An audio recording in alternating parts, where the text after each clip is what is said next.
Happy Friday. We made it to another Friday. And for some of you, this is a holiday weekend. That's right. Monday's a holiday. Yeah. Our team gets Monday off, but there's no chance we'll get Monday off. No, not for because us. that's not how real estate works. So we don't get very excited about Fridays, although I am excited about this Friday, but not holidays. No, we got a little surprise rain today. So Yeah. Yeah. So what's going on in the market? market's still moving very good. Still very competitive for the buyers out there. Still great for the sellers. Yep.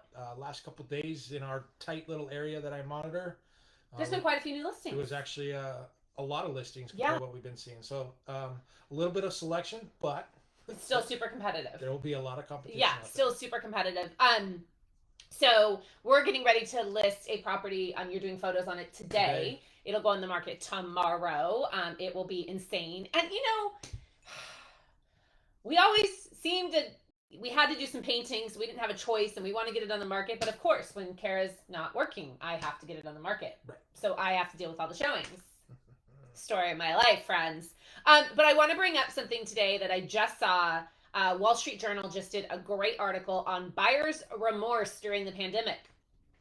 And they were calling out some of the things that we've been talking about for weeks with you guys about how we believe that it is completely irresponsible for buyers to give up their protections, especially the appraisal, but even more especially the inspection. And that's what this article was about. So this article was about 3 buyers who all gave up their inspection rights to get a house. One of them paid $100,000 over asking, and all 3 of them have major problems now. One has black mold. One has trees behind the property that probably are the neighbors with a severe wasp problem, and it was a known problem that the seller didn't tell them about, and there was no inspections or disclosures done. And now they can't tear down the trees because they're the neighbors and they're having this big lawsuit between the neighbors. And the third one was some severe functional problems in the home. Didn't really go into details. Sounds like heater, electrical, just like $50,000, $60,000 in repairs that this young couple was not prepared for. And in all 3 situations, they talk about how they don't feel like they were advised properly. Inspections, inspections, inspections. You have to have your home inspection. But let's talk about something else that we've talked about before. What's that? Okay, sellers. If your realtor is not explaining to you the liability involved if a buyer waives their inspection right, you've got some liability in that. You want to explain why? So what it'll come down to is during the inspection, they're going to find anything that's going on with the property. Chances are you as a seller, you're aware of a system component not operating, or a major defect that's going to cost a serious amount of money, with an exception of some plumbing problems underneath the house or some issues in the attic. A lot of times sellers don't know that. I mean, I've been in my house now 14 years almost, and I think I've only been in the attic twice for our air conditioning problems. So people don't go in the attics. No. People don't go in the crawl spaces. But that's where the inspector is so important, because they're going to find these things. Now, it at least gives you a heads up so you know what you're getting into. Well, my comments on the sellers are, sellers, if there's something major that goes wrong with your home, typically after you close, the inspector found it for the buyer. The buyer is aware of it. But if the buyer didn't do a home inspection and there's a major problem with your home that you don't know about, okay? You didn't know, but it comes up after closing because the buyer didn't have an inspection. Guess who they're going to sue? You. They're going to sue you because they're going to claim that you knew and didn't tell them. Now, you probably didn't, but you're going to have to go in and defend that.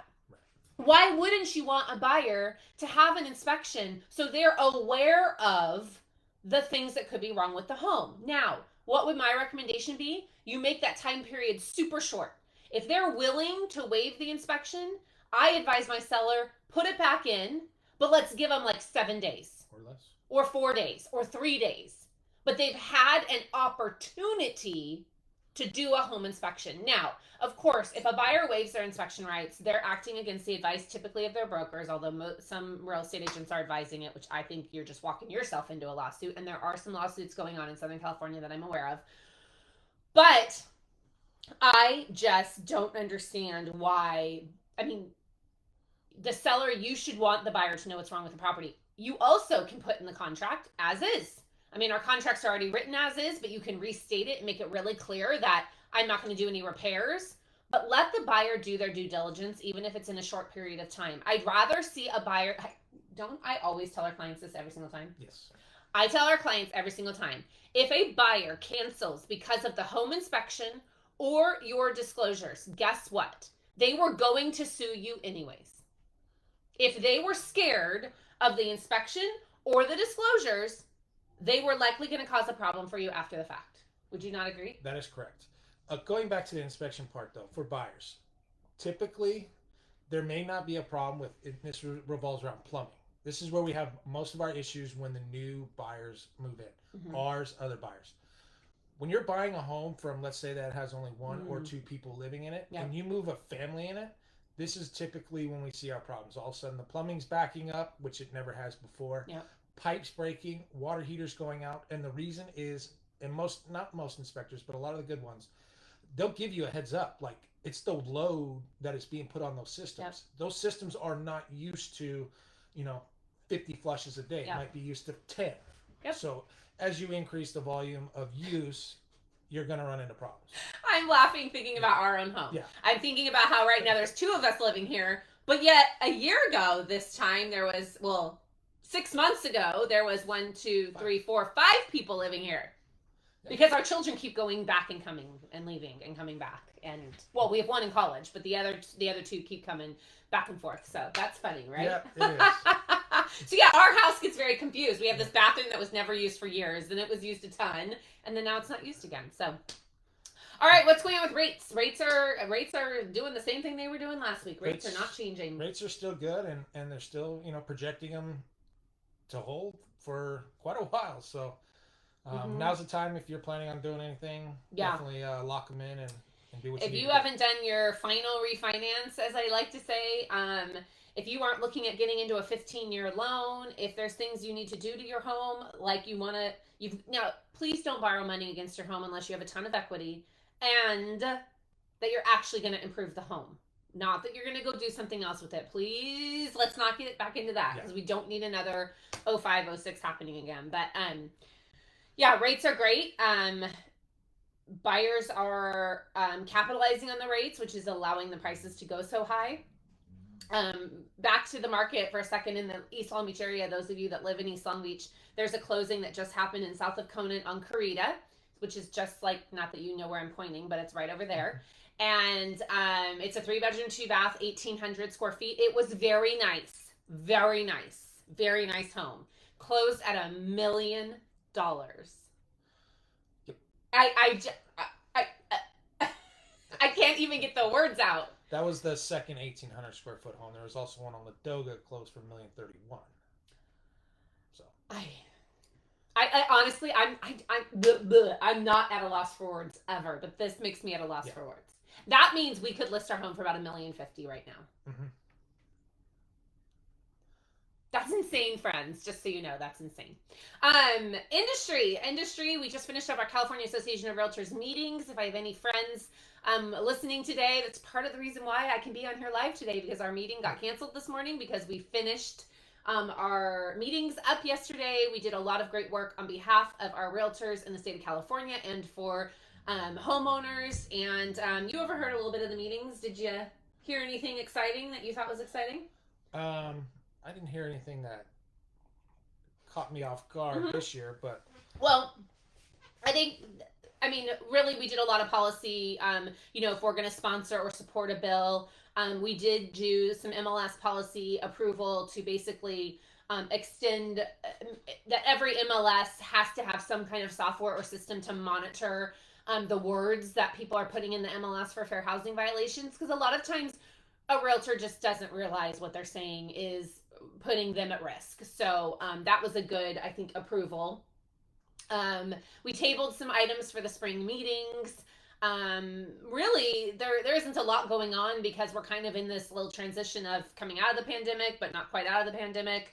Our CAR leaders are meeting with the governor consistently, which is great news, to talk about housing supply and some of the things that he promised during his campaigning to increase the housing stock, because really that's why we have the we have an affordability issue, but the reason we have the inventory issue is because we don't have enough houses to sell because we're not building any and people aren't moving, and it's kind of insane. So, and then our brokerage is doing well. We have some exciting news coming next week. Our team is going to go through a certification process to offer a new program, which is going to be very exciting to our buyers and sellers. I was actually thinking about another seller this morning that might be able to use it. And it's really going to help kind of alleviate the stress of buying and selling at the same time. So I'll give you a little bit more information than I gave you last week. And I've launched Social Agent Bootcamp. I have about 20 people in there with me. It's growing very quickly. I have so realtor friends, if you're listening and you're confused on how to use social media from A to Z, Facebook, Instagram, stories, lives, reels, because that's the new trend. I've posted a few. You feel completely awkward doing them, but they're fun in the end. Yes. Although we got to redo that one. Nope. Yeah, we're redoing it. Yes, we are.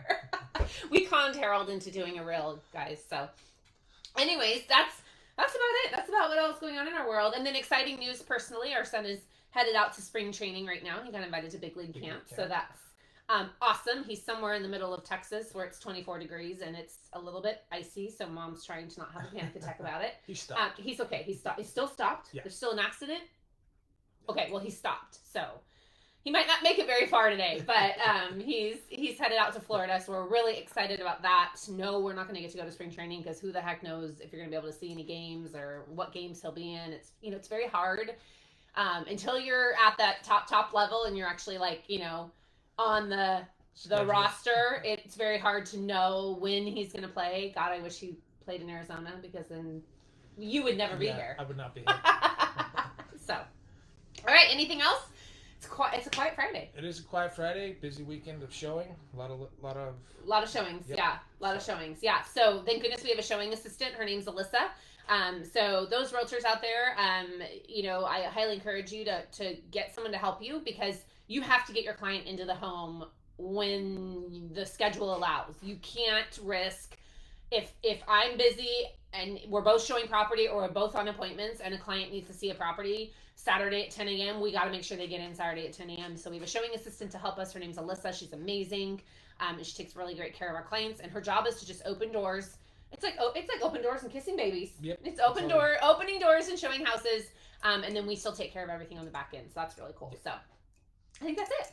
Yeah. That is it for now. All right, friends. Have a wonderful, wonderful, wonderful weekend. I hope you enjoy your Monday holiday, and we will see you next Friday. And happy Valentine's Day. Valentine's Day. Oh, did you get me anything? No. All right. Bye, friends. See you later.